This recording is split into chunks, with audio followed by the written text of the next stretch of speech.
We're about to start our third season in charge of managing Watford, which means we only have 3 years left of the Jürgen Klopp challenge. So right now we are in the equivalent season to the year that Jürgen Klopp got them to the final of the Champions League, and they came second in the Premier League. And of course it was the year that they signed Mohamed Salah. Hopefully with our transfer window open we can sign a player of a similar quality.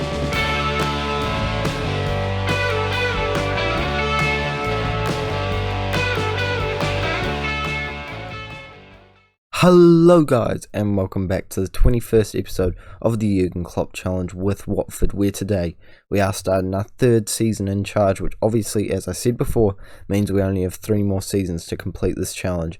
So we have to make sure that we win the Premier League and the Champions League within 3 seasons now. We've certainly gotten ourselves off to a good start to do that, but we need to actually start delivering and challenging for titles. But it is the start of the transfer window and we have already made some deals, so we're going to quickly go over them. And as you can see, we've brought in quite a few faces, but we've also gotten rid of a few. To start off with, we have gotten rid of Pozo, who we brought in for only 3.6. We sold for 6.5, so that's almost double profit, so we don't mind that at all.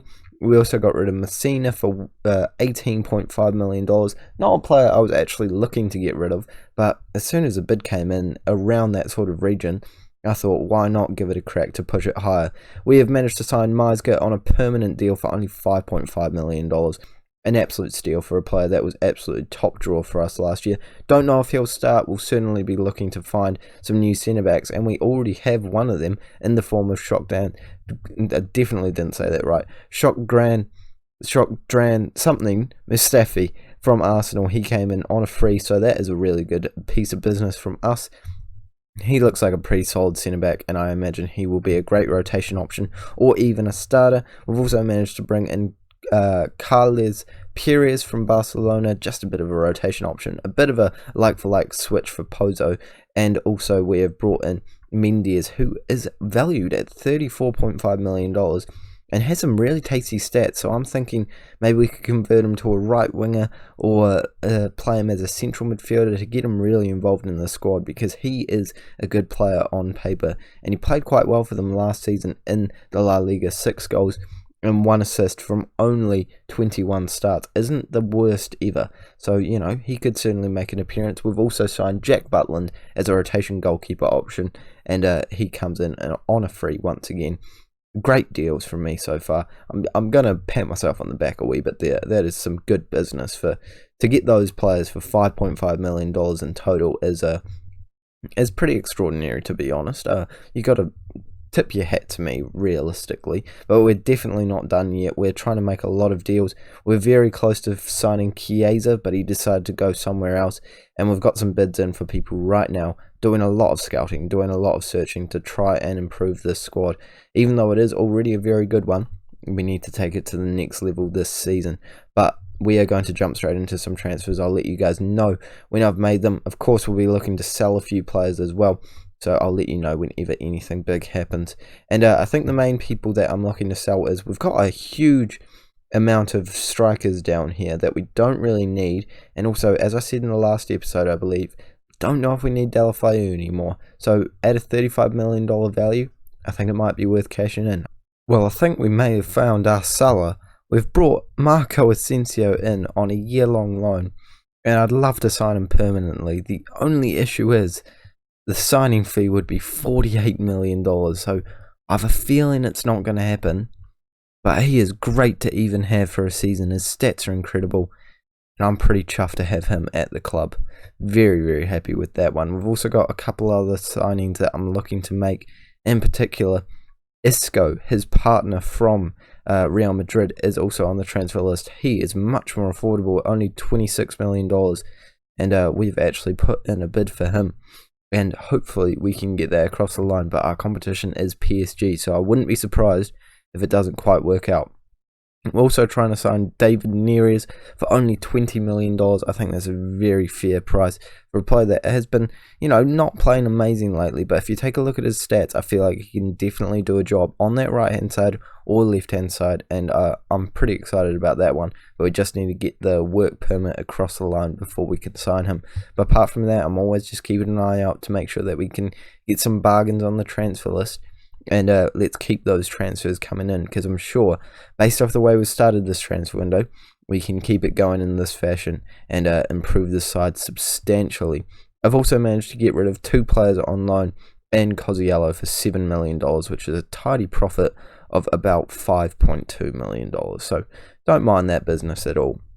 Well, it's been about a month since I last talked to you, and we haven't actually done a lot, to be completely honest. If we take a look at what we've done in the transfer market, we've sold a lot of players, so all of these people have gone out. So we've gotten a good amount of money for Juan Hernandez. We finally got rid of Jared Delafeu for a good fee of $35 million, and also the goalkeeper that we didn't need, Golini, he's gone out, as well as a lot of players going out on loan, which is what we like to see.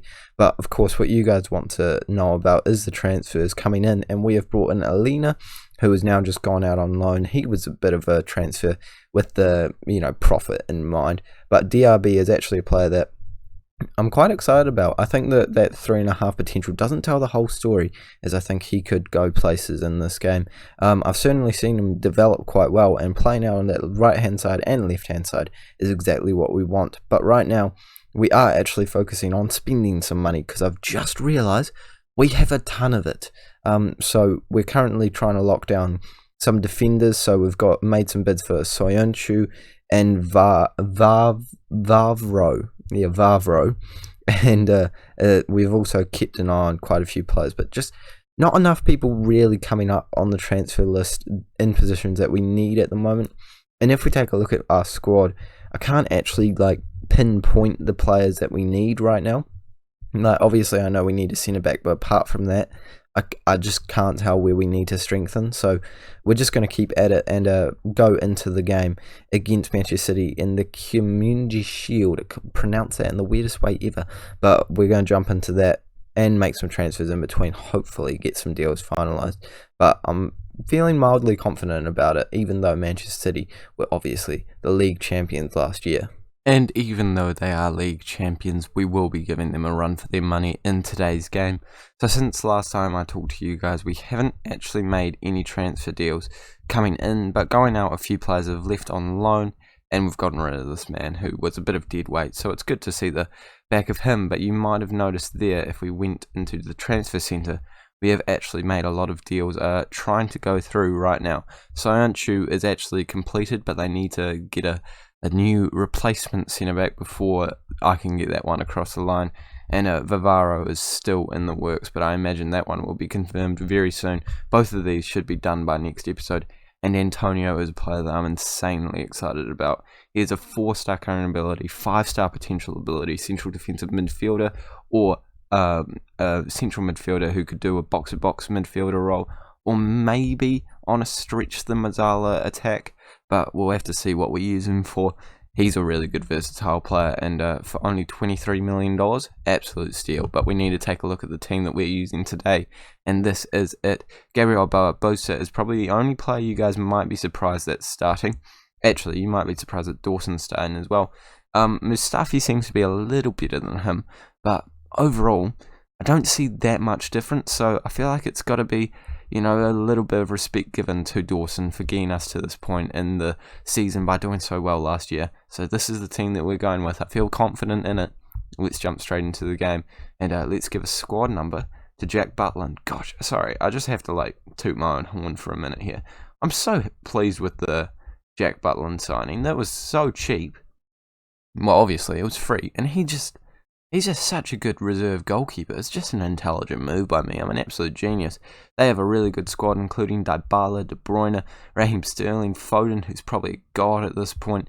And I think they have rotated it just a wee bit, but not enough to really, notice too much. So we are going to go out there and hopefully come away with the win, another trophy, and of course Quina is starting after his performance in the FA Cup final. So I'm not making the same mistake. He's not being a super sub today. He is on the pitch from the get-go, and let's see if we can come away with the win. Early on, we don't see any highlights, but Manchester City look to be the more dominant side with 2 shots, but we now have a corner, and it hits the post. Haaland makes a great effort there, but unfortunately it's just hit the woodwork from a corner. That would have definitely been against the run of play, but we wouldn't have complained. But now Manchester City are coming at us, and they again have a heading opportunity, 2 heading opportunities, 1 for each side at this point, but both of them not quite going where it needs to go. But we're not complaining if it's from their end, we want to make sure they're not going into the back of our net. Haaland's now on the ball, playing it into Gabriel, who is trying to justify his selection. He's probably the most debatable choice that I've made today, just because, Sarr's so top quality. But because Asensio's a winger out on that left, I don't want to play Sarr as a winger as well. I feel like that's not the way that we like to play. We want to get at least one inside forward on the pitch. But right now we need to focus on the chance, because Angelino stupidly headed it back to Raheem Sterling, who is a very dangerous player, as we all should know by now. But Asensio is really making his mark there with an amazing pass, but Haaland can't quite finish it. Muric in between the sticks for Manchester City has picked up a save there, and that is one of the reasons why I can tell that they're not quite going full Hunnits against us, because Edison's on the bench, and when Edison's on the bench, that's when they're rotating the squad a wee bit. But so far, I am actually pleased with the performance so far. We've certainly held our own. We've shown them that we are a force to be reckoned with, and hopefully we can find a winning goal in the second half and make sure that they don't score any, because right now they are coming at us with a lot of purpose. De Bruyne out to Rodrigo, over to Wilfred Zaha, which is not a player I thought would be playing for them, but either way he is there and we have to deal with it. Phil Foden eventually cracks a shot, but it goes just wide. Luckily for us, that man has got a lot of potential, and if he scores in this final, I wouldn't be surprised at all. And now they're coming at us from a free kick. Can someone score from a header? No.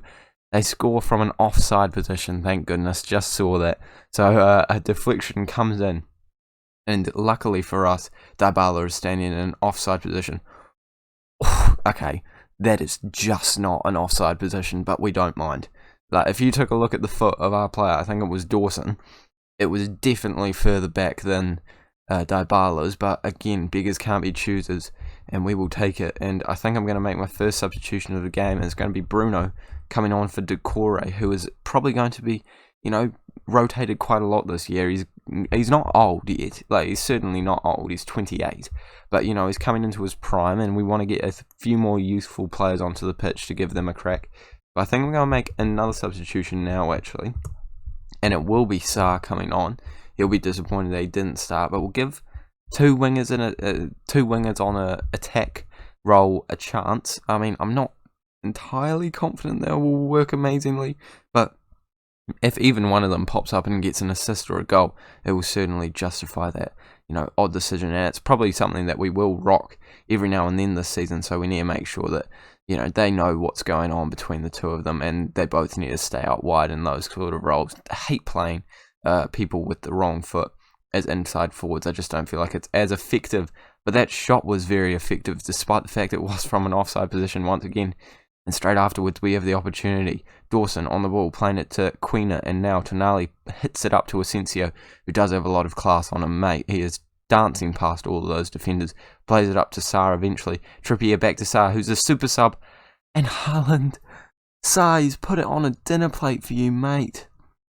And it's gone straight at the goalkeeper. Well, actually, you have to say, ultimately, I was just talking trash about that goalkeeper, and that was the save of the century. That wasn't even a bad shot from Haaland. He put it where he needed to go. He got it on target, and you'd expect that to be enough in that position. But wow, that was one really from out of nowhere from that goalkeeper, and we go to penalties for the first time since we lost penalties against Shakhtar and got out of the Europa League. So we're going to start off early with Haaland. Actually, no, we might chuck in Asensio first, get some experience out there, then go Haaland, Sarr, then we'll go Dawson, Bruno, Tonali, then Angelino, then Quina, and see how that goes. and hopefully we can come away with the win. Last time, as I said before, we didn't win a penalty shootout, but I'm hoping we can start early and start well, and Asensio does do that. I mean, Muric just pulled off an amazing save, so he might have some confidence. I wouldn't be surprised if he picks up a save. But Donnarumma, surely you can get one in this game too. No, unfortunately not off the bat. Dabala's not offside from that penalty. Haaland stepping up to the plate. A man that is wanted by Tottenham and West Ham, and he hits the post, hopefully. The only good thing in that, maybe it's deterred some of the interest, because I want to keep a hold of him. I really like him. Bruno Fernandes playing for Manchester City instead of Manchester United, and the save puts it into the back of the net. And now Sarr is stepping up to the plate. Come on, mate. You know how to score a penalty. You always score them, and he doesn't miss today. Muric can't get anywhere near it, but now John Stones is the man to step up to the plate. Not someone I expected, but he might be able to put it into the back of the net. And he does. Donnarumma was fingertips away from that one, but it's still them one goal above us. And Dawson, someone that they probably weren't expecting to step up to the plate either, does step up and was very lucky. I mean, as long as it goes into the back of the net, I'm not really complaining, but you have to say that was unconvincing. De Bruyne steps up, and again the goalkeeper goes the right way. But De Bruyne does score, and now it does rest on the shoulders of who is taking this penalty. It's Bruno, the youngster that's come on for Decore. If he misses, then we're out. And if he scores, we go to the last penalty. Sorry, I was coughing, so, I cancelled that out. But look, we do score. That is what we like to see. I mean, at least I was coughing during the time where he was doing the really long walk to the plate that we don't actually need. Basically, what I was saying was just building some tension. Actually, I was coughing. I wasn't saying anything. Sorry, ignore that. Now I should be building tension. Mari is coming up to the plate. Donnarumma, please, if you could save this, I'd be forever grateful. He can, and we go to sudden death. Marius tries going very cheekily down the middle, and it looks like we are continuing with this penalty shootout as Tonali steps up. Oh, for goodness sakes. Oh, for goodness sakes. Oh, well, we got a good save there. Donnarumma, can you do it again, do you reckon? Your Italian friend, he's let us down, and it looks like we're going to be losing the Community Shield because of it. But please, pull off another wonder save. He can't do it. And Manchester City add yet another Community Shield to their trophy cabinet. Doesn't actually look like that in real life, so I think they've actually got a phony one. But, I mean, it would have been nice for us to win it. I would have really liked to win it. But at the end of the day, we did actually play well. It was just one of those days. And, I mean, hats off to Manchester City for holding their nerve on the penalty field. And Tonali, you're going to have to be training that in the days leading up to the season starting, which is not very far away. Our first game is in 6 days against Fulham, and we will be covering that in the next episode, so don't miss it, because that is where we're ending this episode. Thank you guys so much for watching. As always, make sure to like and subscribe if you are new around here for daily-ish Football Manager YouTube videos.